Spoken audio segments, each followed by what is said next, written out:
The room was tense. Cameras buzzed, lights glared, and every seat in the chamber was filled. Reporters sat perched on the edge of their chairs, waiting for the next soundbite, while senators shifted uncomfortably in their leather seats.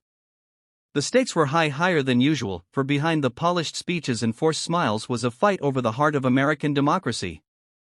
And at the center of it all stood Senator John Kennedy, his southern drawl steady but his eyes sharp as steel, ready to speak words that would make history. "Mr. President," Kennedy began, rising slowly from his seat. "The American people are not fools. They know when someone is feeding them sugar while hiding the poison underneath." The chamber grew silent, every head turning his way. He didn't have to say who he was talking about, everyone knew. Senator Chris Van Hollen, sitting only a few rows away, stiffened in his chair.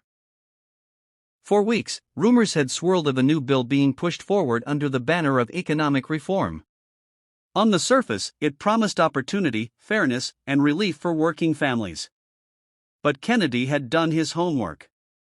Beneath the pleasant language, buried in technicalities, was a plan that would centralize control in Washington, weaken states' rights, and funnel power into the hands of a few unelected bureaucrats. To most Americans, it sounded like a distant policy debate.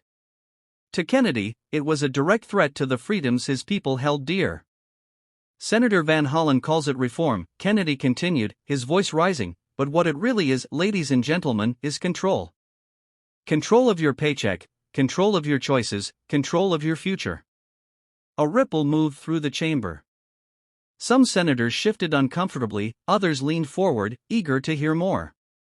Van Hollen finally stood.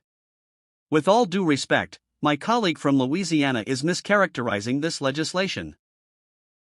It is about protecting families, ensuring fairness, and closing loopholes that have been exploited by the wealthy. Senator Kennedy is fearmongering, nothing more." But Kennedy did not flinch. He turned, slowly, deliberately, until his gaze met Van Hollen's. "I'll tell you what fearmongering is," he fired back. "It's dressing up a power grab as kindness. It's pretending to be the guardian of the poor while secretly writing a plan that keeps them dependent forever. That's what's happening here." The chamber erupted in murmurs. Reporters scribbled furiously, cameras zoomed in, and ordinary Americans watching from home felt their hearts race. This wasn't politics as usual. This was a battle over truth itself.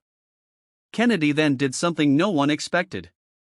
He held up a stack of papers, copies of amendments buried deep in the bill. "Page 327, he announced, his voice echoing. "A clause that would penalize small businesses by doubling compliance costs.